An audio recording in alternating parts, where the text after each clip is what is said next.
გამარჯობა. ქართული რესპუბლიკის გადაცემათა სერია საუბრებში დღეს ჩვენი სტუმარი იქნება ლექტორი ბატონი ზაალ ჩხეიძე. მასპინძლები ვიქნებით მე, გიორგი თავართხილაძე და ნუკრი კაკულია. დღევანდელ გადაცემაში გვინდა ვისაუბროთ ქართულ ლიტერატურაში არსებული ქართველი ადამიანის სახეებსა და სახასიათო ნიშნებზე, რომელიც წლების განმავლობაში შეიძლება იცვლებოდა, ხშირ შემთხვევაში შეიძლება არა, თუმცა ამაზე უკეთ გვესაუბრება და გაგვარკვევს დარწმუნებული ვარ ჩვენი სტუმარი, რომელიც ყველასთვის გამორჩეული ადამიანია, თუ კი საუბარი შეეხება ქართულ ლიტერატურას და ალბათ მე სხვა ადამიანი, რომელსაც ასეთ ცოდნა აქვს, არ ჩამითვალოთ რაღაც ზედმეტობაში, მაგრამ ბევრი არ ვიცი საქართველოში ყოველ შემთხვევაში, ამიტომ დიდი მადლობა მობრძანებისთვის, ჩვენთვის მართლაც პატივია ის, რომ საშუალება გვექნება აი ასეთ საინტერესო თემაზე ვისაუბროთ თქვენთან. მით უმეტეს ბევრი სტერეოტიპი შეიძლება არსებობდეს ჩვენ საზოგადოებაში, არა მხოლოდ ლიტერატურის მიმართულებით, არამედ ზოგადად ის თუ რა იდეალები ქონდათ ქართველებს, როგორი უნდა იყოს კაცი, როგორი უნდა იყოს ქალი, ზოგადად ადამიანი, რასაკვირველი და ასე შემდეგ. სანამ მოვიდოდით, მოვალთ უпростоრად დღევანდელ დღემდე და უფრო შედარებით თანამედროვე ლიტერატურას განვიხილავდეთ, ალბათ უმჯობესია, რომ ცოტათი მაინც შევეხოთ იმ ტრადიციას, რომელიც გვაქვს, რომელიც თქვენ როგორც ვიტყოდით, ხშირი წვეტებით გამოირჩევა, თუმცა ჩემთვის მათ შორის ერთ-ერთი ყველაზე საამაყო ის არის, რომ კი ჩვენ ვართ ის ხალხი, ვისაც მათ შორის აქვს მეოთხე საუკუნის შუშანიკის წამება, რომელიც ჰაგიოგრაფიასთან ერთად არის თავისთავად ლიტერატურული ნაწარმოები, ხო?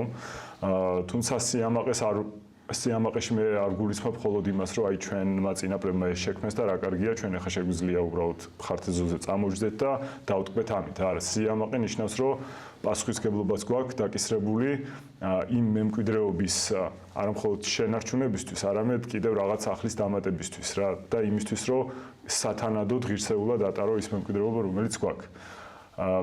ბევრი რო არ გამიგრძელდეს, თქვენ თუ გაქვთ სურვილი, შეგვიძლია აი თუნდაც შუშანიკის წამებიდან ან სხვა ნაწარმოებებიდან დავიწყოთ და მოვყვეთ რა ხდებოდა, სად ვიყავით მაშინ. კი ბატონო, ქართული ლიტერატურა რაღაც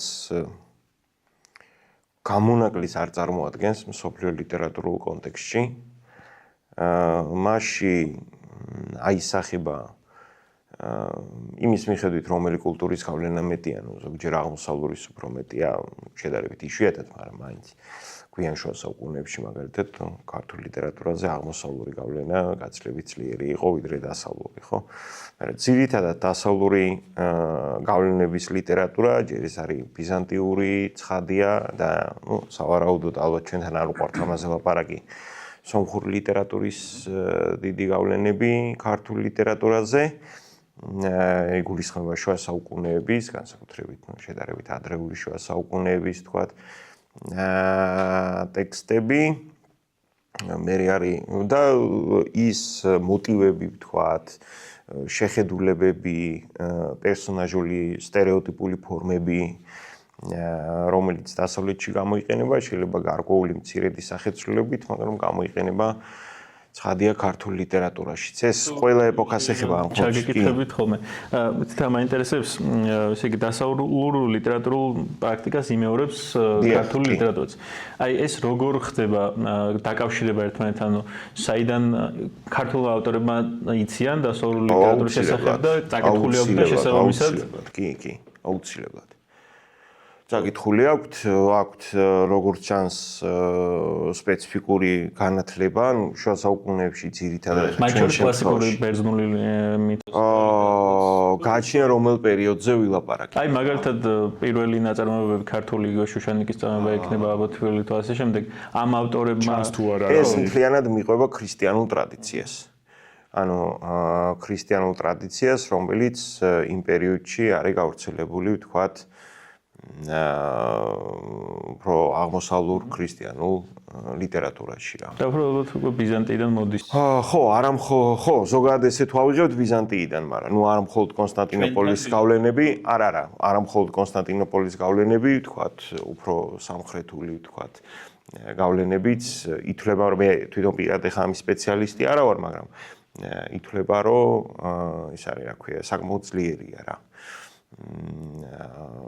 და ისეთი ანუ რის თქმა უნდა რომ ქართულ ლიტერატურას როგორც რაღაცა განყენებული ცნება არ არის და ზოგად კულტურულ კონტექსტში ზის რა ერთი რაც გამახსენდა და მინდა აღვნიშნო ჩვენ საუბრისას არის ის რომ ჩვენ ხო როგორც ყველა სხვა სფეროში აქაც რაღაც გამტარებიც ვართ ხო მათ შორის და ერთი დეტალი გამახსენდა რომ სიბრძნე ბალავარისა რამდენადაც ჩემს ცნობილია აზიური ტექსტებიდან ევროპაში შევიდა მათ შორის ქართველი ბერების მეშვეობით ხო არ ვიცი რა თქმა უნდა შეიძლება დამტკიცებული არ არის მაგრამ მოსაზრება რომ არსებობს და გაზიარებულია დასავლეთში ესეც საინტერესო მანიშნებელია რა როლს ვასრულებდით რა არა მხოლოდ ეკონომიკურად არამედ კულტურულადაც ვიყავით გამტარი ევროპიდან აზიისკენ და ჩვენ არ ვიცი რამდენად ვიყავით აი მე ზოგადად ეხლა შეიძლება ჩემი პრობლემა არა ვარ მოყვარული დიდად მაი ამ რაღაცა იმისი რა ქვია განსაკუთრებული როლების ჩვენთვის მინიჭების უფრო ეს ალბათ არის უფრო ათონის მთაზე არა ათონის მთაზე ქართველი ბერების მოღვაწეობის შედეგი და არა იმდენად რაღაცა საკუთრივ ვიწროდ ქართული მოვლენა რა. მე უბრალოდ აი საქართველოს ტერიტორიიდან გამომდინარე მოვლენა ნაკლებად. მესმის მე ამ კონტექსტში იმასაც გულისხმობ რომ ეს მარტო საქართველო კი არ იყო ასე ან ბიზანტია თავისთავად მაგროლს ასრულებდა და რაღაც მისი რა ქვია კულტურული კერები იქ მაშინ რა ქვია აღმოსავლეთში თქვა ცინას მთაზე ან სხვაგან სადაც რომლის შესახებაც სინამდვილეში ეხა სპეციფიკურ სპეციალურ მეცნიერებაში კი არსებობს ცნობები, მაგრამ ფართო იმისთვის შედარებით ნაკლებად ნაცნობია და ეს თემა ზოგადად არ არის პოპულარული არც ქართულ მკითხველთა საზოგადოებაში მაინც და არც ესე უბრალოდ ლიტერატურით დაინტერესებულ ადამიანებში. კი ბატონო. ხო რო გავაგრძელოთ იგივე გვერდს ვერაულით რაღაც საქართველოს ყველაზე მთავარ ნაწარმოებს ვეფხისტყაოსანს ხო ვეფხისტყაოსანის როგორც ახსენეთ უფრო ევროპული სტილის ნაწარმოებია იმის მიუხედავად რომ იქ არის აღწერილი მთელი აღმოსავლური ამბები და რაღაც ერთი ევროპელიც არის მეგონი ნახსენები მაინც ევროპული ეპოსია და ევროპულ ყაიდაზე არის მოჭრილი ესე ვთქვათ ხო მეტნაკლებად ყოველ შემთხვევაში კი ევროპული მოდელები ყოველ შემთხვევაში რომელიც პერსონაჟებისთვის გამოიყენება ვთქვათ რაღაც მათი ხასიათის ან ვთქვათ პრიორიტეტების წარმოსაჩენად გამოიყენება ხო შუა საუკუნეებში ძალიან ცნობილი მოდელებია სპარსული გავლენაც დიდია მხოლოდ ევროპულს ალბათ მარტო ვერ ვიღოთ მაგრამ აქაც შეიძლება ითქვას ალბათ რომ სინთეზია მე ხო შეიძლება სინთეზზე ლაპარაკი ალბათ შესაძლებელია იმიტომ რომ სუფთად ევროპული ცხადია ეს ნაწარმოები არ არის თუმცა კიდევ ვიძახი ანუ ქრისტიანული თემატიკა და გავლენა არის გადამწყვეტი ამ შემთხვევაში. აი მაგალითად ახლა ჩვენთან ეს ჩვენ საუბრის თემასთან არ ვიცი რამდენად კავშირშია, მაგრამ ვეფხისტყაოსანზე რადგან ვთქვით, იქ არის ერთი არაჩვეულებრივი ნაწარმოები ჩვენში შედარებით ნაკლებად პოპულარული ამირან დარიჯანიანი. ამირან დარიჯანიანი არის შუა საუკუნეების სრულიად ბრწყინვალე ქართული ტექსტი, რომელსაც ჩვენი მკითხველი შედარებით ნაკლებად იცნობს. აი ევროპული გავლენები იქ არის თუ არის. ეს იმდენად ფანტასტიკურად კარგი მასალაა ჩემი აზრით, რა თქმა უნდა. ევროპული ლიტერატურის ქართულ ლიტერატურაზე გავლენის გამოსაკვლევად და თვალსაჩინოებისთვის რომ მეტი არ შეიძლება რა, იმიტომ რომ ისინი რა ქვია, მთელი რიგი პირდაპირი ლიტერატურული პარალელები შეიძლება მოიცებნოს ამ ეს რა ქვია, ევროპულ ამ პერიოდისთვის ქვიან შუა საუკუნეების ევროპულ ლიტერატურასა და თქვა ამირან დარიჯანიანის ტექსტ შორის. მან ხო აი მაგალითად შოთამ ვეფხისტყაოსანისთვისაც დაარქვა ნაწარმოებს ვეფხისტყაოსანს ხო იქ არის ერთ-ერთი პასუხიც ამირან დარიჯანიანში თუ სწორად მახსოვს გამოქვაბულში რომ თავის სახელს აწერს მთავარი გმირი ხოლო თავის სახელს აწერს და ამას მითხსნის რომ მისი სატრფო სახელს იმიტომ არწერს რომ ერთ სახელში გამოითქმის ორივე ადამიანის არსი და რაობა. ვეფხისტყაოსანი მაგ ტექსტს რატო ქვია ეგ ესე რაღაცა ერთი ჩამოყალიბებული მოსაზრება არ არსებობს გულწრფელად გითხრათ. მე მაინც ვემხრობი ამ თვალსაზრისით, რაც უფრო ევროპული ბიოლოგიური სკოლის გამოცდილებას, რომელი აზრითაც თქვა ამ ნაწარმოების სათაური უნდა იქნას გაგებული ბესტიარიუმების კონტექსტში. ხო, ძალიან მარტივად რო ვთქვათ, თქვენც იცით, რომ ვეფხისტყაოსნად როგორც წესი არ თარგმნიან ხოლმე. რთულია. არა, სათაურს დასავლურ ენაზე, არა, თვითონ სხვა სიტყვას გამოიყენებენ როგორც წესი, ხო, ეს არის. ძალიან ისე რო თქვა, ხო, ავაზას, პანტერას, ტყაოსანი, ხო, ეხა ეს. ეხა ჩვენ რამდენიც არ უნდა ვილაპარაკოთ, რომ ეხა ეს ვებხვი ქართულად ჯიგს ერქვა თუ რას ერქვა, ეს სხვა თემაა კიდე, მაგრამ სინამდვილეში ლიტერატურაც არის ისეთივე სამეტყველო ენა, როგორც ჩვეულებრივად ის ენა, რომელზეც ჩვენ ვესაუბრებით ერთმანეთს. შესაბამისად, ცნებებს, სიმბოლოებს, თავისი კონკრეტული მნიშვნელობები აქვთ, რომლებიც იმ კონკრეტულ პერიოდში მკითხველისათვის სრულიად გასაგებია. მერე დრო როცა გადის, ეს მნიშვნელობა შეიძლება დაიკარგოს, შეიძლება შეიცვალოს, შეიძლება ბევრი რამე დაემართოს და ძალიან მარტივად თუ ვიტყვით, გაუგებარი გახდეს რა, დაახლოებით ესე რო ვთქვათ რა. მაგრამ აი, ეხა ეს რატომაც მეშვებია, ერთ-ერთი ვერსია ყოველ შემთხვევაში ჩემთვის ყველაზე საინტერესო და ისეთი მისაღები. ხო, მისაღები, მადლობა. არის რომ ეს გვიან შუა საუკუნეებში არის ესეთი ტექსტები ფორმა პროსტორი იქნება ალბათ ესე თქვა ტექსტისა, რომელსაც ქვია ბესტიარიუმები. ქართულად ამას მხეცთა წიგნებს ეძახდნენ. ამ წიგნებში, ბევრი სხვადასხვა არსება შეიძლება შეგვხვდეს, ბევრი სხვადასხვა სიმბოლური ქრისტიანული და არ მხოლოდ ქრისტიანული მნიშვნელობით, მაგრამ ერთ-ერთი არის ეს სწორედ ეს პატივცემული პანტერა თუ ავაზა თუ რაც არის. და ძალიან ცნობილი პერსონაჟია ის. ხშირად შეხვდება შუა საუკუნეების ევროპულ ნაწარმოებებში, ეს არ არის რომ არის ქართულშია და სხვაგან არა. და ეს არსება არის ეგრეთ წოდებული სიყვარულის მხეცია. ეგ არის ესეთი, მოკლედ ამბავი კადმოც ლეგენდა, რა ვიცი რა წინათ ის დაარქვით უკავშირდება მას, რომ მოკლედ ეს არის არსება, რომელიც გამოყოფს რაღაც სპეციფიკურ სუნს, მუშკის მაგვარ დაახლოებით ესე არის. სუნს და ის ადამიანი, ვინც ამას შეიღნოსავს, ასე ვთქვათ, მას სიყვარულის სიგიჟე ემართება. ანტისირინოზებით არის, ხო დაახლოებით.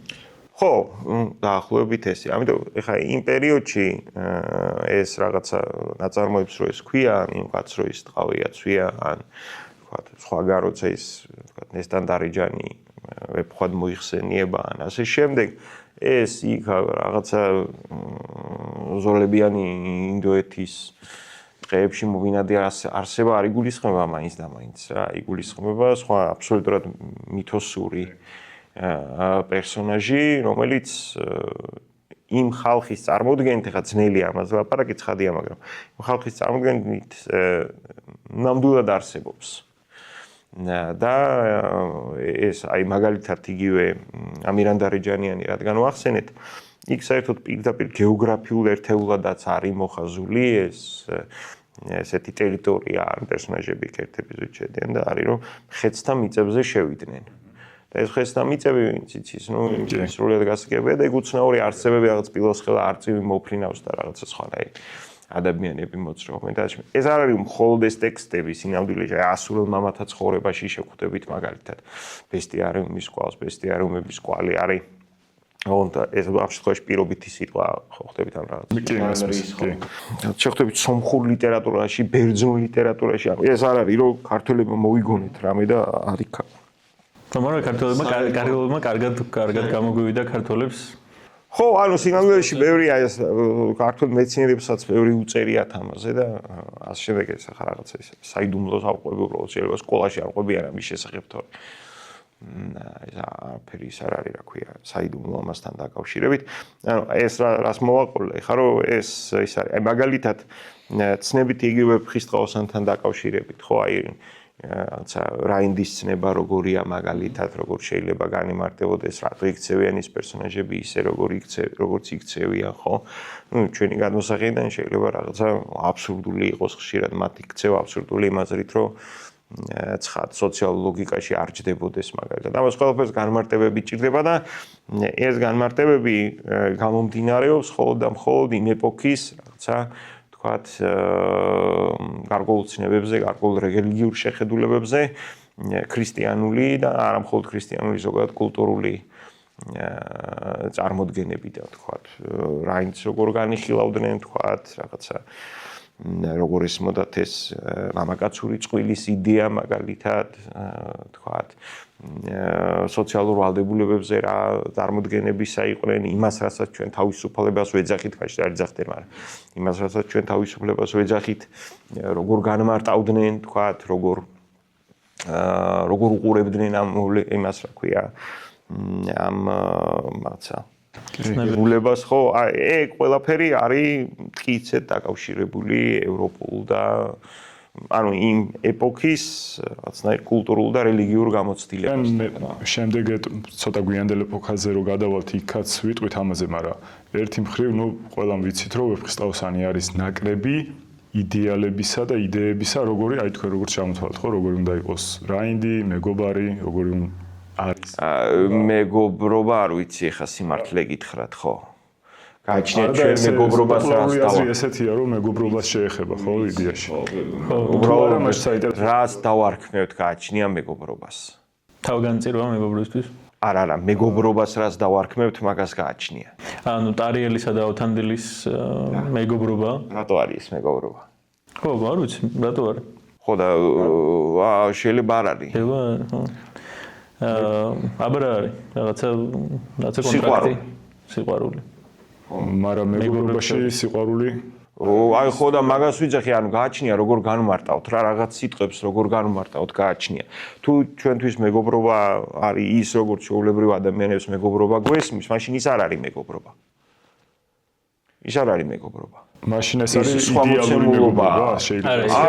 არა, ტარიელი იმდენად გიყვარს, რომ შეგიძლია საყვარელი ქალი დატოვო და გაყვე ტარიელს ой კიდე სადაოა იქ რატო მიდიხარ და რა გამოძრავებს და ასე შემდეგ ეგეთ რაღაცებზე ბევრი არის სინამდვილეში სადაო ანუ მე საძინავო კი არაფერი არ მაქვს შეგვიძლია მეგობრობა დაუძახოთ უბრალოდ მაგას რომ მეგობრობა დაუძახოთ მე ვიღაცა ცოტა ლიტერატურაში გარკვეული შეიძლება მოგიტრიალდეთ და გითხრათ რომ მისი რა ქვია ვირგილიუსის და დანტეს ურთიერთობა მეგობრობაა არა რაღაც კონტრაქტია არ ვიცი რატო არის კონტრაქტი რითი განსხვავდება მაშინ ამ ორი ადამიანის ურთიერთობისაგან.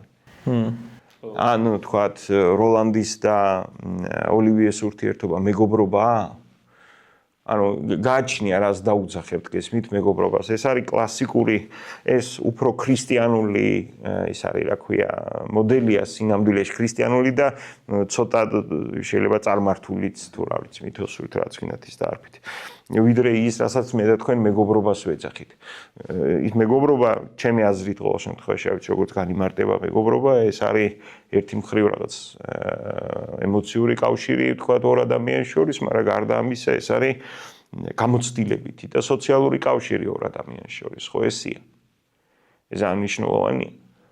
ანუ თქვენ ხო ესე არ იტყვით, რომ ეს რაღაცა ქუჩაში მეორე ადამიანი დაინახეთ და არიქა თქვენი მეგობარია. ხო და მაშინ როცა არაფერი არ იცით მასზე. ხო გვაქვს ხოლმე ეგეთი შემთხვევები და ალბათ ყოველთვის ხო და მეგობრობა ეგ ადამიანს ეგ არის თუ კი ამას საშუალება მიეცა დროსა და სივრცეში ხო მაგრამ ეგ არის რომ ის კი არ უმჯობესდება ის მიმართება კი არ ვითარდება დანახვისთანავე ხო და მაგას ვიძახი არ ვიცი ეგ მეგობრობა ახლა მე რო იმიდან რა ქვია შორიდან ვიღაც კაცი დავინახო და არაფერი იმ კაცზე არ ვიცოდე და მე შევხვდე და არიქა ზამო მოგეშველიო მეგობრობა არ ვიცი მეგობრობა არის თუ არა ერთი ნახვით შეყვარება. ხო, შეყვარება, არა ეს ძალიან მნიშვნელოვანია. ეს ძალიან მნიშვნელოვანია. ეს ჩვენს ეპოქაში არის ეს რაღაცა სიგიჟე მისი რა ქვია რომ არის სიყვარულს რო იტყვი, ყველა რო ლოგინში მიძრება მაინც და მაინც, თორე კლასიკურ პერიოდში არავის არ ეშინია ამაზე ლაპარაკის.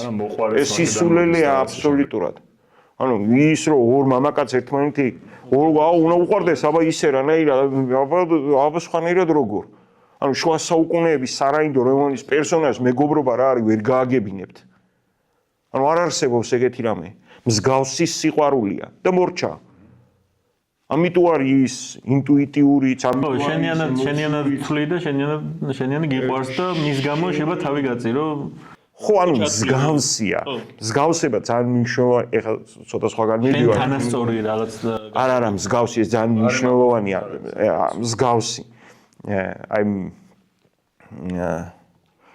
ამ ეპოქის და მე ეს მე-19 საუკუნეში ამას გადაიაზრებენ. ეხლა მე რაც გიყვებით, ეს არის როგორ გაიგეს მე-19 საუკუნეში შუა საუკუნეების სარაინდო ლიტერატურა. სინამდვილეში იმ ეპოქაში როგორ ფიქრობდნენ ამაზე ლაპარაკი ძნელია, ხო ხდებით? ხო, ანუ ყოველთვის ხო ჩვენ ვაფასებთ ჩვენი გადმოსახედიდან რაღაცებს და არა იმ ეპოქის სულისკვეთების მიხედვით. ხო, ისტორიის ცოდნის გაგების პრობლემაც ხო ეგ არის, ჩვენ ვაფასებთ დღევანდელობიდან და არა ჩვენ გონია რომ მაგალითად უცებ რო გადავიხოთ ბაღვაში რაღაცა მოღალატე იყო, მაგრამ იმ ეპოქაში მას სხვა მიზნები ჰქონდა და საერთოდ შეიძლება არ იყო ესე საზოგადოებრივ ჩართული მოღალატე. ხო, ანუ რასაც ვაპარაკობთ ეს მე-19 საუკუნის აღქმა, იმიტომ რომ მე-19 საუკუნის დასაწყისში მოხდა დიდი რევოლუცია, ასე ვთქვათ, აზროვნებითი ლიტერატურაში და მთელი ეს იქამდელი მემკვიდრეობა არა მხოლოდ შუა საუკუნეების, არამედ ანტიკურიც და მერე ისი რა ქვია რენესანსულიც ხელახლა შეფასდა, გადააზრდა და რაღაცა მილიონი რამე ხო, ხელახლა აღმოაჩინეს. ცოდნით, მაგრამ ახლებული განმარტებები შეძინეს. ხო და იმას ვამბობდით, მსგავსებაზე ვამბობდით. შუა საუკუნეების წარმოდგენით არის ესე რომ ყველაზე მძიმე ქრისტიანული ცოდვა სარაინდო რომანებზე მაქვს ლაპარაკი. ყველაზე მძიმე ქრისტიანული ცოდვა არის შური. ამაზე მძიმე ცოდვა არ არსებობს. ამაზე იქ ცოდვაც განმარტებულია როგორ მიდიხარ, რაც ნიშნავს და ასე შემდეგ, მაგრამ ეხლა ამაზე არ გვინდა შური. და შური არჩეულია იმიტომ, რომ ხო ჩვენთვის ხო ეგრე არ არის. ანუ მე და თქვენ რო ცოდვაზე ვილაპარაკოთ, ახლა რა შური, ხო მილიონ სხვა რამეს ვიტყვით. არა, იქ ეგრე არ მუშაობს. იქ არის რომ შური. და რომ იმათ მეაჩნიათ, რომ ეს არის მთავარი ცოდვა. სინამდვილეში ეს მოდის იუდას ქცევის ინტერპრეტაციიდან, მაგრამ ნუ ეს შორს წაგვიყვანს. რატო? ანუ ძალიან მარტივად რო ვთქვათ, რატო? იმიტომ რომ ისინი მიიჩნევდნენ, რომ ქრისტიანული მორალი თლიანად და ქრისტიანული სამყარო დგას ბაძვაზე. ხო, ანუ ემსგავსე ქრისტეს. მე ხანსელთანაც იგივე. კი, ყველგან. და მიიჩნევა, რომ შური არის ემსგავსეს საპირისპირო ფორმა. როდესაც ანუ შური როგორ განიმარტება, ხო, სულხან-საბასთანაც ესე განიმარტება, როდესაც შენ ნერვები გეშლება, ჩვენ ენაზე რო ვთქვათ, რომ ვიღაც შენზე უკეთესია. ანუ მსგავსების სურვილი კი არ გიჩნდება, მიბაძვის კი არ გიჩნდება, მასთან ყოფნის სურვილი კი არ გიჩნდება, არამედ იმის დამსხრევის სურვილი გიჩნდება. ხო, მისი განადგურება, რომ შენ, იმიტომ რომ შენ გგრძნობ რომ რაღაცნაირად კი არ აღიარებ შეიძლება, მაგრამ გგრძნობ რომ რაღაცნაირად შენზე უკეთეს. ამიტომ ეს რაც არის მეგობრობა არ არის ისა. ის არის რომ შენი მსგავსი დაინახე. ეგრე გაიაზრება, ეგრე აღიქმება. ნებისმიერ შუა საუკუნეების სარაინდო რომანში რო შეხვიდეთ, იქ არავითარი მეგობრობა არ არის, ვიღაცა კაცი გამოვარდება ტყიდან, მეორე გამოვარდება, შეებრძოლებიან ერთმანეთს, ერთი გაიმარჯვებს, მეორე დამარცხდება და ის დგება და ეუბნება, რომ ვაიმე რა მაგარი ხარ, მოდი ვიყოთ ძმები. ხო, არ არის იქ ეხა ეს რომ აი ფუთი მარილი შევჭამეთ და მე რაღაცა და იმაში გამოვცადეთ ერთმანეთი გაჭირებაში, არაფერი ეგეთი არ არის. ეს არის აი ზუსტად იგივე განცდა, რომელი განცდაც ქართულ ლიტერატურაში მერე უჩნდებათ ვაჟა-ფშაველას პერსონაჟებს. ვაჟა-ფშაველამ სინამდვილეში თავისი აი ეს მოდელი ალუდას ქცევისა, ვთქვათ, მისი რა ქვია, ჯოყოლას ქცევისა, აიღო რომანტიზმის პერსონაჟების ქცევის მოდელისაგან, რომელიც თავის მხრივ არის ინტერპრეტაცია შუა საუკუნეების სარაინდო ალბათ ამიტომაც არის გაუგება, რომ უკვე ეს რა ქვია ვაჟას პერიოდის ადამიანებისთვის ალუდა კეთილაურის ქცევა. არ ვიცი, იცით გაუგებარია თუ არა. მე მგონი რომ არ არის გაუგებარი ვაჟას პერიოდისთვის, საკუთრივ იმ კონტექსტისთვის, რომელშიც ვაჟა წერდა ამ მას რა ქვია, ნაწარმოებებს. არ მგონია რომ პრინციპულად გაუგებარია, იმიტომ რომ რომანტიზმისეული ქცევითი მოდელი, როდესაც ინდივიდი აღემატება იმას რა ქვია, თემს, ანუ საზოგადოებას და მისი ნება უპირველესია და მისი შეხედულება უპირველესია და მისი განცდა უპირველესია, ეს ისეთი რამეა რა, ხა ვაჟასთვის ცოტა დაგვიანებულია ესე, მაგრამ რავი, მთელ 19 საუკუნე ეგრე იცხოვრა ლიტერატურამ რა. ხო, მაშინ ვაჟა ვახსენეთ და რო გადმოვინაცვლოთ ცოტა ბოლო პერიოდისკენ, ვეფხისტ ყაოსნიდან უკვე რაღაცა გარკვეული წყვეტაა ქართულ ლიტერატურაში. ნუ ხო, ისე რა, მაგრამ კი. ნაკლებად ვიცნობთ რაღაც ამ პერიოდში დაწერილ, ვიდრე მაგალითად დავითიანამდე, მაგალითად და შემდეგ დავითიანიც არის რაღაცა ერთი ხო, სულხან საბადარგურამში. უკვე იწყება ილია ჭავჭავაძე და მისი მეგობრებით. უბრალოდ ჩვენ აღარა გვაქვს სინამდვილეში ძალიან კარგი პოეტები არიან მე-18 საუკუნეშიც არის ბევრი და ლამაზი და კარგი ლექსებია, რომ ნახოთ არსებობს ამისი ანთოლოგიები. ქართულად უბრალოდ ის ესთეტიკა, რომელიც იმ ადამიანებისთვის არის, მათი შემოქმედებისთვის არის თბილისში მოღვაწეები. არა. ბევრი არის საქართველოში, ბევრი არის იქ რუსეთში, ქართულ ცენტრებში, როცა მე-18 საუკუნის დასაწყისში წავიდა ეს რაღაცა ქართული საზოგადოების რაღაც დიდი ნაწილი რუსეთში ემიგრაციაში, იმ კარზე მოღვაწე პოეტებიც არიან. კი. ბევრი არიან სინამდვილეში, ძალიან ლამაზი ლექსები აქვთ. თან სულად არაჩვეულებრივი, ნუ იქ ბესიკიც არის, თქვა თვითონ ვახტანგ მეექვსეც არის. ბევრი ადამიანია, ხო, არჩილი და სხვა. ფეშანგი ფაშუვერტყაძე. ეგეთი კაცი. მე მიყვარს კარგი სახელი და გვარი აქვს, პოეტის კალავას. ხო და ნუ ბევრი რამეა, მაგრამ ჩვენ აღარა გვაქვს. ანუ ეს აი რასაც თქვენ ამბობდით ეს წყვეტები ისტორიული პრობლემა ამის პრობლემა მდგომარეობს იმაში, რომ განვითარება რაღაცა შემდეგი ეტაპი რო დგება, წინას განვითარების შედეგი არ არის. წინას გაქრობის შედეგია რა, იმიტომ რომ იმის შესახებ რეალური მეხსიერება, რომელსაც შეგიძლია რაღაცნაირად ხელით შეეხო, არ არსებობს. თუმცა ჩვენ ვლაპარაკობთ ახლა ჰაგეოგრაფიაზე, თორე რავი, რა იცოდა ქართულმა მკითხველმა მე-20 საუკუნის დასაწყისამდე ჰაგეოგრაფიამდე. ქართული ჰაგეოგრაფიის შესახებ იცოდა საერთოდ არაფერი არის. რო არსებობდა მთელი რიგი ტექსტები, ისიც არ იცოდა. ანუ იმაზე არ არის, ახლა მკითხველზე არ არის ლაპარაკი, გამოცემული და რამე კი არ იყო. ისე რეალურად არ იცოდა, ხო, გრიგოლ ხანძთელის ცხოვრება არ იცოდნენ, რო არსებობდა კაცო, ვაგერი პოვის. მე ხანდახან იმედი მაქვს ხოლმე, რომ იქნებ კიდე რაღაც შემდგომ. ხო, ტექსტი იქნება. დარწმუნებული ვარ. ხო, ბევრი ტექსტი იქნება დაკარგული. ბუნებრივია, მაგრამ აღმოჩენა ხო, ამიტომ ეს ბმები მე არის, როცა მე-19 საუკუნის დასაწყისში რაღაცნაირად იწყება ევროპულ, ასე რა ქვია, მოდელზე გადაწყობა ქართული ლიტერატურის, რასაც ქართული რომანტიკოსები აკეთებენ. თუ ახსენეთ, ქართული ლიტერატურა მაინც ბრიტანულ, ინგლისურ ლიტერატურას გავს მე-19 საუკუნიდან. ისე რა, სიმართლე გითხრათ, გააჩნია რაზე მოდელების ხო და გააჩნია რომელ ნაწილს ავიღებთ, თქვათ, იმისი მე-19 საუკუნის. ალბათ უფრო მეორე. ხო, მეორე ბოლოსკენ სინამდვილეში გავლენა რუსული ლიტერატურისა. უბრალოდ აქ ლაპარაკი არის, რომ რუსულთან ერთად რა ახდენს გავლენას ქართულ ლიტერატურაზე, ნუ ალბათ ეს არის ფრანგული ძირითადად და ინგლისური ლიტერატურა, იმიტომ რომ თავის მხრივ რუსულ ლიტერატურაზე სწორედ ამ ლიტერატურებს აქვთ დიდი. ხო, რუსეთიდან შემოდიოდა ჩვენთან ასე ტენდენციები და შესაბამისად. კი. აი, ინგლისური გავლენები ალბათ უფრო ძლიერდება უკვე 70-იან, 80-იან წლებიდან, მას შემდეგ რაც თქვათ იგივე მაჩაბელი, ილია ჭავჭავაძესთან ერთად რაღაცა. თქვათ ამ თვალსაზრისით ხო იწყებენ ნელა იწყება უკვე თარგმნა აქტიურად.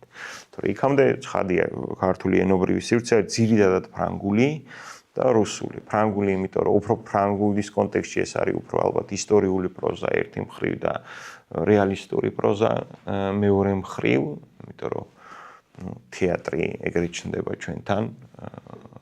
ფრანგული გავლენა ასე ვთქვათ მნიშვნელოვანია. და რუსული ლიტერატურა ცხადია რა, იმიტომ რომ ეს ადამიანები ყველანი კითხულობდნენ, სწავლობდნენ.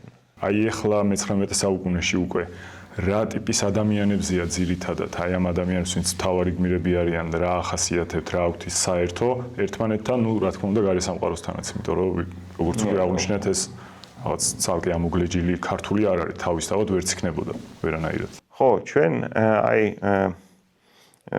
თქვენი შეკითხვა, როგორც მე მესმის, ეხება ეგრეთ წოდებულ იდეალისტურ პერსონაჟებს, ხო. ანუ მათი დავიწყოთ და მე არაიდეალისტურებს. არა, ხო, უარყოფითი ცალკეა.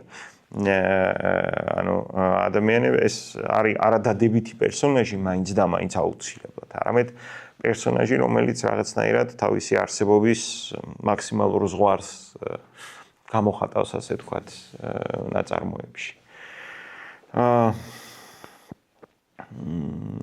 ყველა ლიტერატურაში არსებობს რაღაცა ამ ტიპის კლიშე წარმოდგენები კონკრეტული ეპოქიდან გამომდინარე ადამიანზე და ქართულში ბუნებრივია რომ არის ეს არ ეხება ბიოგრაფიულ მონაცემებს ადამიანისას ცხადია ეს არის რაღაც ზოგადი ტიპაჟი რომელიც ზოგადი მონახაზი რომელიც შეიძლება ჩდებოდეს ამ თვალსაზრისით ხო ამ ტიპის მამაკაცი პერსონაჟები რომანტიკოსები ძირითადად ალბათ. რომანტიზმში ჩვენ არ აგვაქვს ესეთი პროზა. ანუ ჩვენ რაღაცები ცხადია გვაქვს ცალკეული ნაწარმოებები, მაგრამ ეს ვერ ჩაითვლება ვერც რაღაც მაღალ ლიტერატურად, ვერ ჩაითვლება ვერც იმ ტიპის ლიტერატურად, რომელიც გავლენას ახდენს რაღაც მემკვიდრეობას წარმოშობს. ქართული რომანები ალბათ მოდერნიზმიდან იწყება ქართული რომანების ისტორია. კი ბატონო, ხო გააჩნია იქ რომელ ტექსტს ავიღებთ, მაგრამ ნებისმიერ შემთხვევაში ნეორომანტიზმის პერიოდში ეს არის სადღაც ალბათ 90-იანი, 90-იანი წლები, მე-19 საუკუნის 80-იანი, 90-იანი, 90-იანი წლები, აი ამ პერიოდში ჩდება პირველი ამ ტიპის ნაწარმოებები. გააჩნია რომელი მიმდინარეობა არის წინა პლანზე, ასე ვთქვათ რა, გააჩნია რომელი მიმდინარეობის ტექსტს დავადებთ ხელს თუ რეალისტურ ტექსტს მას ვიზამთ რა ქვია მაშინ ქართველი ადამიანი პირობითად ესე სხვაგვარი ადამიანის სახით წარმოგვიდგება თუ თქვათ აი მოდერნისტულ ან ნეორომანტისტულ ტექსტს დავადებთ ხელს მაშინ სხვაგვარი სახით წარმოგვიდგება ხო მე უკვე თუ რაღაცა ბოლშევიკური წყობის პერიოდში იქაც იმის მიხედვით თქვათ კონკრეტულ 10 წლეულში ან 20 წლეულში როგორი ტენდენცია რაღაცები იმის მიხედვით გამოდის წინა პლანზე ცხადია რაღაც ზოგადი ელემენტები შეგვიძლია ამ შემთხვევაშიც ქართული ლიტერატურა როგორ არის იცით ცნობილ ლიტერატურულ პერსონაჟულ მოდელებს იყენებს უბრალოდ მას მოარგებს გადმოიტანს ქართულ ხასიათს მისცემს ასე ვთქვათ რა ქართულ გარემოში გადმოიტანს რომ ცოცხალი სახე იყოს მის ინტერპრეტაციას აკეთებს ბუნებრივია ყველა ეს ეშვება ამაში ხარ არაფერი განსაკუთრებული არ არის იმიტომ რომ მე ლიტერატურა თუცადნები აჯგუფებენ ხოლმე ამ პერსონაჟებს მსგავსებათა და განსხვავებათა მიხედვით. აი ესე ზოგადად თუ იტყვით, აი რაღაცა ვთქვათ, მე-19 საუკუნის დასასრულის და მე-20 საუკუნის ახლობით 20-იანი 30-იანი წლების ჩათვლით რაღაც აი ამ ტიპის იდეალისტურ მამაკაც პერსონაჟზე შეგვიძლია ვთქვათ, რომ ეს არის შუახნის მამაკაცი აუცილებლად არ გამხდარი. ანუ ეგეთი სტერეოტიპებია მართლა ყველა ქვეყანაში შეგვიძლია ვიხუმროთ კიდევადაც ამის შესახებ ბევრი. აუცილებლად არის რაღაცა ესეთი. ანუ არასდროს არ არის მელოტი მაგალითად. ხო, ეგ აღარ მახსოვდა. ხო, ანუ ეგრე რა ვიცი, გიორგი იქნება თუ ვთქვათ, რაღაცა კონსტანტინე გამსახურდიას პერსონაჟები თუ ასე შემდეგ, ხო, არც და ეს ახალგაზრდობა უკვე გავლილი აქვს და ჩანს ეს არის როგორც წესი, ცხადია ეს არ არის რაღაცა კლიშე ფორმა. ხო, ლიტერატურაში არის კიდე ეგეთი მესმის რო ცოტა სექსისტურ რაღაცას ვამბობ, მაგრამ ორივე სქესში ეხება ხა. იმაზე არ არის, ეს არის რაღაც სქესის მიერად აქტიურ ასაკში მყოფი პერსონაჟი, რაც გულისხმობს დაახლოებით. ნუ, ქალი პერსონაჟისთვის ცოტა უფრო ადრე იწყება. ნუ, მამაკაცი და ზოგადად თუ ავიღებთ არის სადღაც 18-45 წელი დაახლოებით ეს სტერეოტიპულად. ხო, აი ამ ასაკში მყოფი დაახლოებით პერსონაჟი, სადაც 30-35 წლის, სადღაც ესე 40-მდე 30-40 წლის. აუცილებლად კი არა და ხშირად ჩავგრემანი, ძალიან ხშირად ჩავგრემანი, მაგალითად კიდე ვიძახი, ხო, აი რაღაც უცნაური თვისებები აქვს, მაგალითად აუცილებლად არის ხოლმე მარტოსული. და არასდროს არ არის სოციალურად აქტიური პერსონაჟი. როგორც წესი, ამ ტიპის პერსონაჟი არ არის ხოლმე განათლებული, გულისხმობ იმას, რომ აკადემიური განათლება ამ ტიპის პერსონაჟებს ძალიან იშვიათად აქვთ. თუმცა, მიუხედავად ამისა, რაღაცა ესეთი შინაგანი, როგორიც ახიან მაგას დღეს, ემოციური ინტელექტი, ხო? ემოციური ინტელექტით რაღაცა დაჯილდოებული ადამიანი, რომლიცაც რაღაც ეგზისტენციალური ფიქრები აწუხებს. ეგ რატო არის თქვენი ეს? ანუ ერთი ის რომ ნუ რაღაც კავშირი არსებობს სხვა. ხო, ინგლისური გავლენა. ისიც ხომ არ არის, არ ვიცი, იმიტომ რომ რამდენიც ეგეთი პერსონაჟი მახსენდება, ეხლა თქვენ როგორც ჩამოთვალეთ, ყველას განსაკუთრებული დამოკიდებულება აქვს რაღაც პატრიოტიზმთან და თან ის პერიოდია, როცა საქართველოს არ არის ჯერ გაცოცხლებული ხელახლა და ეგ ამბავიც ხომ არ არის მარტოსულობის თუ ეხლა ძალიან განმაზოგადებლად გადავიმანე პატრიოტიზმში და ეგეთ ამბავში. ანუ ის არის რაღაც ამ ტიპის კლიშეები, როგორც წესი, უნებურად გამოდის ხოლმე. ანუ ესე ვერ იტყვით, რომ რაღაცა ფრანგებმა აირჩიეს, რომ მათი ამ ტიპის პერსონაჟი რაღაცა მექალთანე იყოს, ან სოციალურად აქტიური ადამიანი იყოს, ან თქვათ ესპანელებმა აირჩიეს, რომ კაცრი ხასიათისა იყოს, თქვათ ახალგაზრდა იყოს. ეგრე ძნელია ლაპარაკი. უბრალოდ როგორღაც ეგრე გამოდის, რომ გარკვეულია ეს დალექილი სტერეოტიპები პირობითად, ცხოვრებისეული, რეალური, ყოველდღიური სტერეოტიპები წარმოშობენ რაღაც ტიპის იდეალისტურ ხატს, რომელიც ხო, ამ ტიპის ადამიანები არ არის აუცილებელი სხვათა შორის იარაღთან რაღაცა ის იყოს ეს გააჩნია, რომელ ეპოქაში ზოგჯერ ეს თვისება მძაფრდება, ზოგჯერ შედარებით უკანა პლანზე გადადის. მაგალითად, როგორც წესი, ისინი არიან ხოლმე, რა ქვია, ამ ასაკის პერსონაჟები, როგორც წესი, რაღაცა მამობრივი მიმართებებით არ გამოირჩევიან, საერთოდ არ გამოირჩევიან. და პირიქით ცუდი ნიშნები აქვს ხოლმე მამობრივად, ანუ საკუთარ მამასთან არ აქვს ხოლმე ცუდი მიმართება პირიქით. თუ კი ის ცოცხალი იშვიათად არის სხვა შორის ცოცხალი ქართული ლიტერატურას სავსეა ობლებით. ყველა ობოლია ვისაც ხელს დაადებ. ხო, ძალიან საინტერესოა სხვა შორის ამას წინათ რაღაც საინტერესო სტატია წავიკითხე მაგასთან დაკავშირებით. ყველა რო ობოლია ხო, ყველა არ ვიცი, მაგრამ დიდი ნაწილი. და ეგ რატო არის ეგრე მაგას შეგვიძლია თქვა? ძნელი სათქმელია ესე პირდაპირ.